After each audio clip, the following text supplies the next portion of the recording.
a guy whose career I had the chance to watch firsthand at Edna Carr as part of a phenomenal decade of the 1990s when Carr became a varsity football program and won the state championship in its first year and went to the state title game 3 times in that decade, which set the stage for what's happened at Carr, of course. Since then, it's been an unbelievable run for Carr, but he doesn't really want to hear about that right now because he got to beat them, right? So he went on, of course, to be a terrific player at Tulane and part of that memorable season that I covered. And Tommy Bowden, of course, a good friend, 1998. Tulane went 12-0, finished 7th in the country, and was an integral part of that team. And, of course, became a coach and now a very highly successful coach. 4 years as a head coach, 10 years at Warren Easton overall, back-to-back appearances in state championship games in 4A.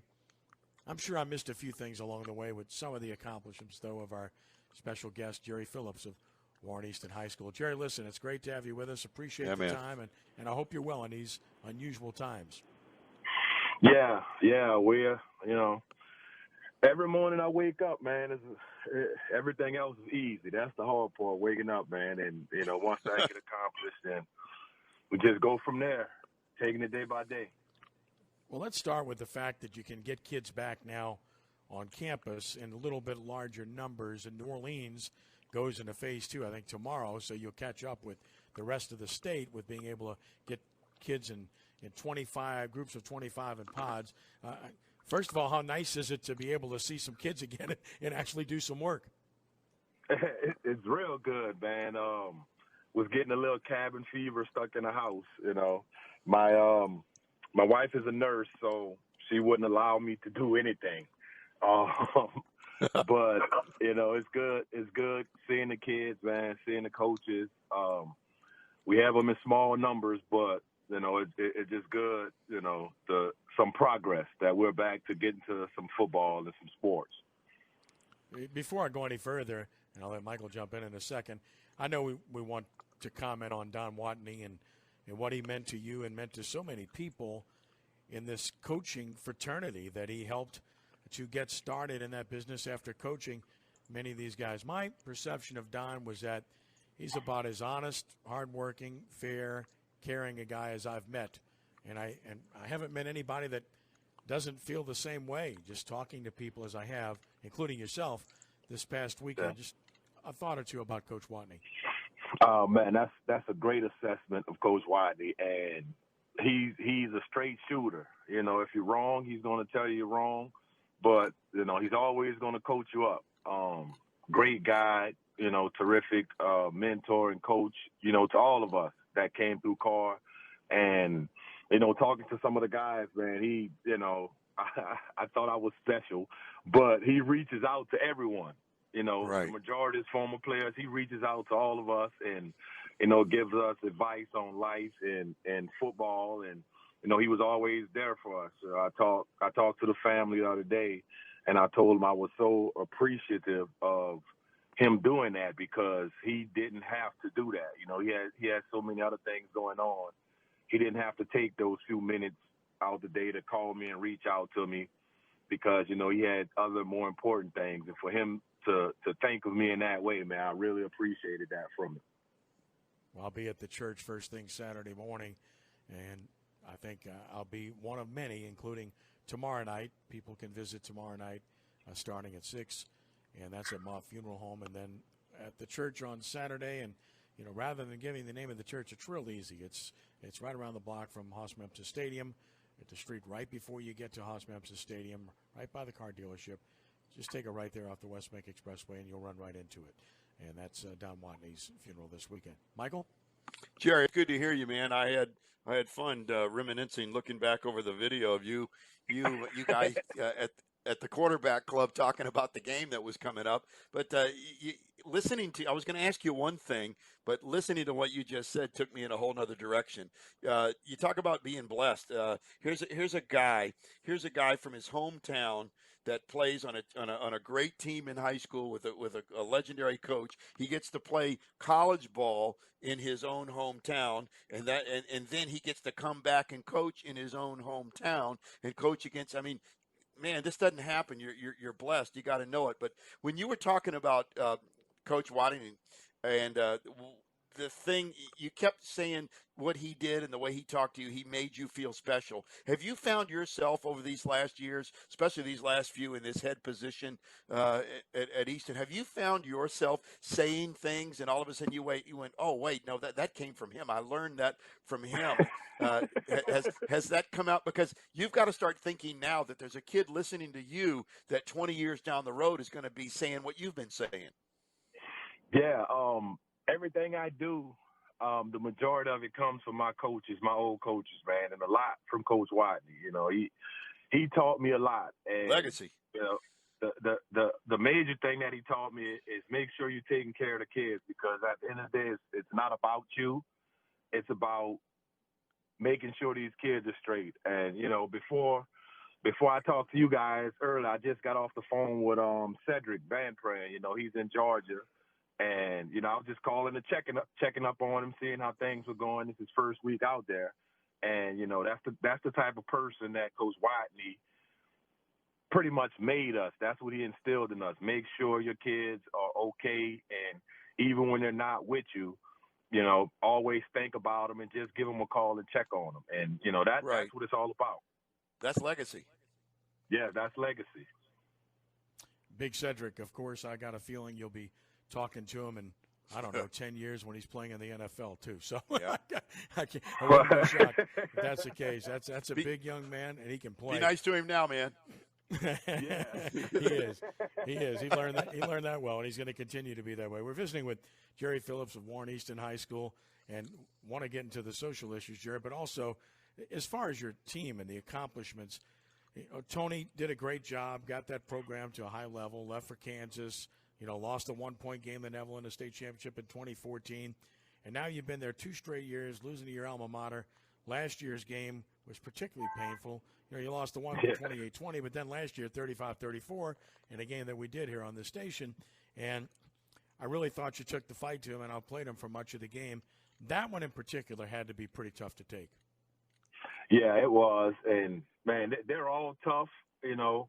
And, you know, I tell people all the time, man, I would rather win a game, but if I lose, I'd rather get blown out, man, because that 1 point, you know, you always go back, well, I should have did this and I should have did that. And, man, I still haven't looked at that entire film yet because, you know, it was a heartbreaker for me, man.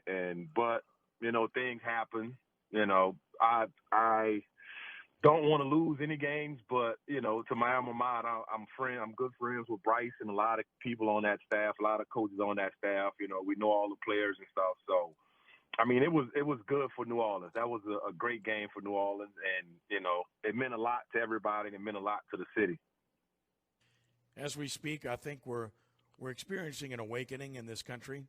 I think it's very good. In fact, I think it's excellent. And I think it's important because people need to understand each other first and foremost. But in order to do that, they also have to understand what's preceded us. And I think that's extremely important. And I think, look, it's too easy for me to sit here and say, well, I wasn't part of that. I don't know anything about that, or whatever the case may be. And while there's truth to that, there's also a lack of recognition and understanding why people feel the way they do. And we've been doing this on a nightly basis. As an African-American man growing up in New Orleans, talk about your experiences. Talk about what discrimination you've seen, how difficult it's been for you, how real it's been. It's been real. You know, things happen in your life, and, you know, it's just out there. You just have to educate yourself and be smart.